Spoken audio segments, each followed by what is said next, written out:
আকাশবাণী কলকাতা। স্থানীয় সংবাদ পড়ছি সুদীপ বসু। প্রথমে বিশেষ বিশেষ খবর। ১০০ দিনের কাজ প্রকল্পে বকেয়া পাওনা মেটানোর কাজ আজই শুরু করছে রাজ্য সরকার। প্রথম দফায় বরাদ্দ হয়েছে ২৬০০ কোটি টাকারও বেশি। কেন্দ্রের বিরুদ্ধে বঞ্চনার অভিযোগ তুলে ব্রিগেডে জনগর্জন সমাবেশ করবে তৃণমূল কংগ্রেস। বিজেপি সন্দেশখালীর ঘটনায় সিবিআই তদন্তের দাবি করেছে। নতুন ভোটারদের দেশের অষ্টাদশ লোকসভা নির্বাচনে রেকর্ড সংখ্যায় অংশ নেবার জন্য প্রধানমন্ত্রী আহ্বান জানিয়েছেন। প্রধানমন্ত্রী আজ অমৃত ভারত স্টেশনের আওতায় এ রাজ্যের বেশ কিছু প্রকল্পের উদ্বোধন করবেন। আইএসএল ফুটবলে ইস্টবেঙ্গল আর চেন্নাই এনএফসির মুখোমুখি হচ্ছে। আসছে বিস্তারিত খবরে। ১০০ দিনের কাজ প্রকল্পে কেন্দ্রের কাছে রাজ্যের শ্রমিকদের বকেয়া পাওনা মেটানোর কাজ আজই শুরু করছে রাজ্য সরকার। ২৩টি জেলার মোট ২৪,৫০,০০০ জব কার্ডধারী বকেয়া মজুরি মেটাতে প্রথম দফায় ২৬৫০ কোটি ৬০ লক্ষ টাকার বেশি বরাদ্দ করা হয়েছে বলে পঞ্চায়েত ও গ্রামোন্নয়ন দপ্তর সূত্রে জানা গেছে। এর মধ্যে সবচেয়ে বেশি ৩৪৬ কোটি ১২ লক্ষ ৭৪ হাজার টাকা বরাদ্দ হয়েছে দক্ষিণ ২৪ পরগনা জেলার জন্য। এরপর রয়েছে পশ্চিম মেদিনীপুর। বরাদ্দ অর্থের পরিমাণ ২৮১ কোটি ১৩ লক্ষ ৯ হাজার টাকা। উত্তর ২৪ পরগনার জন্য বরাদ্দ হয়েছে ১২৬ কোটি টাকা। আগামী ১ মার্চ পর্যন্ত শ্রমিকদের বকেয়া মজুরি ধাপে ধাপে সরাসরি তাদের ব্যাঙ্ক অ্যাকাউন্টে পাঠিয়ে দেওয়া হবে। কেন্দ্রীয় প্রকল্পে বঞ্চনার অভিযোগ তুলে ৫ বছর পর কলকাতার ব্রিগেডে সমাবেশ করতে চলেছে তৃণমূল কংগ্রেস। ২০১৯ লোকসভা ভোটের আগে শেষবার বিরোধী জোটের নেতাদের নিয়ে ব্রিগেড প্যারেড গ্রাউন্ডে সভা করেছিল তৃণমূল কংগ্রেস। আগামী ১০ই মার্চ প্রস্তাবিত সমাবেশে নাম দেওয়া হয়েছে জনগর্জন সভা। দলের তরফে গতকালের পোস্টার প্রকাশ করা হয়। এ উপলক্ষে দলের সাধারণ সম্পাদক অভিষেক ব্যানার্জি বলেন, এই যে ২ বছর ধরে বাংলার প্রতি লাঞ্ছনা, নিপীড়ন, অত্যাচার, বঞ্চনা এবং একাধিক জনকল্যাণমূলক প্রকল্পের টাকা জোর জবরদস্তি গায়ের জোরে প্রায় বন্ধ করে দেওয়া, তার বিরুদ্ধে এবং তার প্রতিবাদে সাধারণ মানুষকে ঐক্যবদ্ধ করে জনগর্জন সভার আহ্বান তৃণমূল কংগ্রেসের তরফ থেকে দেওয়া হয়েছে। যে বাংলার গর্জন কি তার একটা ট্রেলার বহিরাগতরা আর বাংলা বিরোধীরা ১০ই মার্চ কলকাতায় দেখবে। এদিকে ৮ই মার্চ আন্তর্জাতিক নারী দিবসে বারাসাতে সভা করবেন প্রধানমন্ত্রী নরেন্দ্র মোদী। এর আগে ৬ই মার্চ এই সভা হবে বলে জানানো হয়েছিল। সন্দেশখালীর নির্যাতিতাদের প্রধানমন্ত্রীর সভামঞ্চে হাজির করা হতে পারে। পুলিশ কর্তাদের উপস্থিতি, মন্ত্রীদের সফর, গ্রামবাসীদের অভিযোগ নেওয়ার ক্যাম্প বসানো সত্ত্বেও সন্দেশখালীর পরিস্থিতি এখন অগ্নিগর্ভ।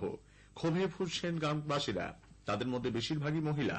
জনরোষের চাপে পুলিশ গতকাল সন্ধ্যায় স্থানীয় তৃণমূল কংগ্রেস নেতা অজিত মাইতিকে আটক করে। নিরাপত্তার কথা মাথায় রেখে তাকে সন্দেশখালী থানার পরিবর্তে মিনাখা থানায় নিয়ে যাওয়া হয়। দুই মন্ত্রী পার্থ ভৌমিক ও সুজিত বসু গতকাল বেড়মজুর ঘুরে যাওয়ার পর দুপুরে শেখ সিরাজউদ্দৌলার অনুগামী হিসেবে পরিচিত অজিত মাইতিকে দেখতে পেয়ে ক্ষিপ্ত মহিলারা তাড়া করলে তিনি ছুটে একটি বাড়িতে ঢুকে পড়েন। পুলিশের হস্তক্ষেপে তাঁকে বের করা সম্ভব হয়নি। অজিত মাইতির গ্রেপ্তার ও সাজার দাবিতে অনড় থাকেন মহিলারা। শেষ পর্যন্ত আটক করা হয় অজিতকে।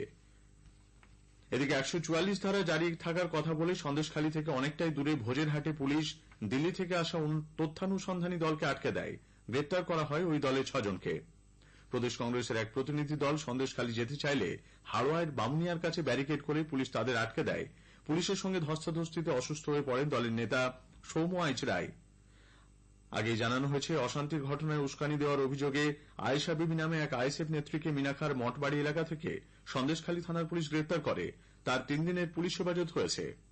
বসিরহাটের পুলিশ সুপার মেহেদী হোসেন রহমান সন্দেশখালীতে উত্তেজনা প্রসঙ্গে বলেন, বেশ কিছু ক্যাম্প পুলিশের তরফ থেকে লাগানো হয়েছে এবং জেলা প্রশাসনের তরফ থেকেও অনেক ক্যাম্প লাগানো হয়েছে। আপনারা ওই ক্যাম্পে আপনাদের অভিযোগ জানান। এইভাবে প্রদর্শন করে, ধর্ণা করে আমাদের জন্য কাজ করা ভীষণ মুশকিল হয়ে যাচ্ছে। আপনারা ক্যাম্পে অভিযোগ জানান, আমরা লিগ্যাল অ্যাকশন নেব। এই যে অভিযোগে এফআইআর করার, আমরা এফআইআর করেছি। যেগুলো মাস পিটিশন আছে আমরা ওগুলা ইনকোয়ারি করব। সন্দেশখালী পলাতক তৃণমূল কংগ্রেস নেতা শেখ শাহজাহান ও তার দলবল এবং ভাই সিরাজউদ্দৌলার বিরুদ্ধে জমি দখল, ধানি জমিতে নোনা জল ঢুকিয়ে মাছের ভেড়ি তৈরির ভুরি ভুরি অভিযোগ ওঠায় প্রশাসনের উদ্যোগে শিবির চালু করা হয়েছে। এ পর্যন্ত শতাধিক অভিযোগ জমা পড়েছে। শিবিরগুলিতে জমা পড়া আবেদনের ভিত্তিতে ৬১ জন গ্রামবাসীকে জমি ফিরিয়ে দেওয়া হয়েছে বলে উত্তর ২৪ পরগনা জেলা তথ্য ও সংস্কৃতি দপ্তর সূত্রে জানানো হয়েছে। পুলিশ ক্যাম্পে সিরাজউদ্দৌলার বিরুদ্ধে জমা পড়া অভিযোগের ভিত্তিতে পুলিশ এফআইআর দায়ের করেছে। বিজেপি সন্দেশখালীর ঘটনায় সিবিআই তদন্ত দাবি করেছে। বিরোধী দলনেতা শুভেন্দু অধিকারী বলেছেন, শাহজাহানের গ্রেপ্তার এবং যাবজ্জীবন কারাদণ্ড ছাড়া সন্দেশখালীর পরিস্থিতির বদল হবে না। শাহজাহানরা মানুষকে শুধু ইজ্জত নেয়নি, মা বোনেদের ভোট দিতে দেয়নি। 2013 সালের পরে 23 সাল পর্যন্ত কি পঞ্চায়েত, কি লোকসভা, কি বিধানসভা, কোনো ভোটে সন্দেশখালী, হিঙ্গলগঞ্জ, গোসাবা, বাসন্তী, এই পুরো সুন্দরবন এলাকার বিশেষ করে শিডিউল কাস্ট ভোটাররা, ট্রাইবেল ভোটাররা কেউ ভোট দিতে পারেনি, ভোট দিতে দেওয়া হয়নি। আর পঞ্চায়েতে নমিনেশন করতে দেওয়া হয় না। এরা ভোট লুট করেছে, গণতন্ত্র লুট করেছে, জমি লুট করেছে, কি বাকি রেখেছে বলুন। অন্যদিকে তৃণমূল কংগ্রেসের সর্বভারতীয় সাধারণ সম্পাদক সাংসদ অভিষেক ব্যানার্জির দাবি, কলকাতা হাইকোর্টের স্থগিতাদেশের কারণে শেখ শাহজাহানকে গ্রেপ্তার করতে পারছে না পুলিশ। গতকাল মহেশতলায় 2টি জল প্রকল্পের উদ্বোধনে যোগ দিয়ে তিনি বলেন, স্পেশাল ইনভেস্টিগেটিং টিম তৈরি হবে, এসআইটি, যেটা সন্দেশখালী ঘটনাটা ইনভেস্টিগেট করে যাতে দোষীরা শাস্তি পায় তার সুব্যবস্থা করবে। খুব সম্ভবত 10-12 দিন পরে ইডি অ্যাপিল করে মাননীয় হাইকোর্টের প্রধান বিচারপতির বেঞ্চে তারা স্টে চায় এবং ইডির অ্যাপিল অনুযায়ী কলকাতা হাইকোর্টের প্রধান বিচারপতির বেঞ্চ সেই স্টে মঞ্জুর করে। স্টে মানে ইনভেস্টিগেশন হবে না, স্টে মানে কাউকে অ্যারেস্ট করা যাবে না, স্টে মানে কাউকে নোটিশ পাঠিয়ে ডাকা যাবে না। পশ্চিমবঙ্গে যা পরিস্থিতি তাতে নির্বাচনের 3 মাস আগে থেকে কেন্দ্রীয় বাহিনী মোতায়েন হওয়া উচিত বলে বিজেপি রাজ্য সভাপতি সুকান্ত মজুমদার মন্তব্য করেছেন। উত্তর দিনাজপুরের ইসলামপুরে গতকাল সাংবাদিকদের তিনি বলেন, ভোট এলে এই রাজ্যে অশান্তি শুরু হয়ে যায়। সেই শাহজাহান এবং তার শাগরেদরা সবাই গ্রেপ্তার হওয়ার পরই সন্দেশখালীতে শান্তি ফিরবে বলে মনে করেন তিনি। প্রদেশ কংগ্রেস সভাপতি অধীর রঞ্জন চৌধুরীও লোকসভা নির্বাচনের দিন ঘোষণার আগেই রাজ্যে কেন্দ্রীয় বাহিনী মোতায়েনের সিদ্ধান্তকে স্বাগত জানিয়েছেন। আসন্ন লোকসভা নির্বাচনে রেকর্ড সংখ্যায় অংশগ্রহণের জন্য প্রধানমন্ত্রী নরেন্দ্র মোদী নতুন ভোটারদের আহ্বান জানিয়েছেন। আকাশবাণীতে মন কি বাত অনুষ্ঠানের 110তম পর্বে গতকাল তিনি বলেন, অধিক সংখ্যক তরুণ ভোটে অংশগ্রহণ করলে দেশেরই সার্বিক উন্নতি হবে। आप युवा न केवल राजनीतिक गतिविधियों का हिस्सा बनिए, बल्कि इस दौरान चर्चा और बहस को लेकर भी जागरूक बने रहिए। मैं देश के इन्फ्लुएंसर्स को भी आग्रह करूंगा, चाहे वो खेल जगत के हो, फिल्म जगत के हो, साहित्य जगत के हो, दूसरे प्रोफेशनल्स हो या हमारे इंस्टाग्राम और यूट्यूब के इन्फ्लुएंसर्स हो, वो भी इस अभियान में बढ़ चढ़कर हिस्सा लें और हमारे फर्स्ट टाइम वोटर्स को मोटिवेट करें। জনসাধারণকে তাদের লোকসভা কেন্দ্রের বিষয় তথ্য এবং সেই এলাকায় চালু থাকা বিভিন্ন কেন্দ্রীয় সরকারি প্রকল্প উন্নয়ন সম্পর্কে অবহিত করতে আকাশবাণী কলকাতার সংবাদ বিভাগ শুরু করেছে বিশেষ অনুষ্ঠান ভারত বিকাশ ডায়েরি। প্রতিদিন রাত 8:50 গীতাঞ্জলি প্রচার তরঙ্গে শুনুন 10 মিনিটের এই অনুষ্ঠান। আমাদের সোশ্যাল মিডিয়াতেও অনুষ্ঠানটি সরাসরি শোনা যাচ্ছে। আজকের প্রতিবেদনে থাকছে বিষ্ণুপুর লোকসভা কেন্দ্র।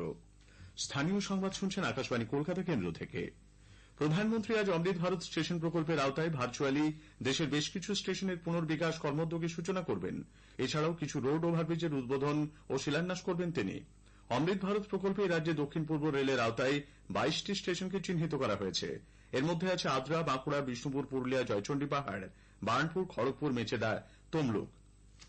এই স্টেশনগুলি পুনর্গঠনের জন্য 597 কোটি টাকারও বেশি খরচ ধার্য করা হয়েছে। আগামী বছরের মাধ্যমিক পরীক্ষা শুরুর দিন এগিয়ে এনেছে পশ্চিমবঙ্গ মধ্যশিক্ষা পর্ষদ। পর্ষদের ঘোষণা অনুযায়ী 2025 সালের মাধ্যমিক 14 ফেব্রুয়ারির পরিবর্তে শুরু হবে ফেব্রুয়ারির 12 তারিখ থেকে। পরীক্ষা চলবে 24 ফেব্রুয়ারি পর্যন্ত। সারা দেশের সঙ্গে রাজ্যের মুর্শিদাবাদেও ধর্মপ্রাণ মুসলমান সম্প্রদায়ের মানুষ পবিত্র শবে বরাত উদযাপনে সামিল হয়েছেন। গত সন্ধ্যা থেকে আজ সূর্যাস্ত পর্যন্ত চলছে উৎসব। বিশিষ্ট চলচ্চিত্র পরিচালক, চিত্রনাট্যকার কুমার সাহানি প্রয়াত। কলকাতার একটি বেসরকারি হাসপাতালে শ্বাসনালী সংক্রমণ, হাইপারটেনশন এবং সেপসিস নিয়ে আইসিইউতে ভর্তি ছিলেন তিনি। শনিবার রাতে তাঁর জীবনাবসান হয়। বয়স হয়েছিল 83 বছর। 1972 মায়াদর্পণের পরিচালক হিসেবে সমান্তরাল ছবির জগতে পা রাখেন কুমার সাহানি। ছবিটি সেরা হিন্দি কাহিনীচিত্রে জাতীয় পুরস্কার পায়। এরপর একে একে তৈরি করেন তরঙ্গ, খয়ালগাথা, কসবা। 1997 4 অধ্যায় তাঁর শেষ মুক্তিপ্রাপ্ত ছবি। যুব ভারতী ক্রীড়াঙ্গনে আজ আইএসএল ফুটবলে ইস্টবেঙ্গল চেন্নাইন এফসির বিরুদ্ধে খেলবে। খেলা শুরু হবে সন্ধ্যে 7:30টায়। ইস্টবেঙ্গল 15 ম্যাচে 15 পয়েন্ট নিয়ে গোল পার্থক্যে লীগ তালিকায় 9ম স্থানে রয়েছে।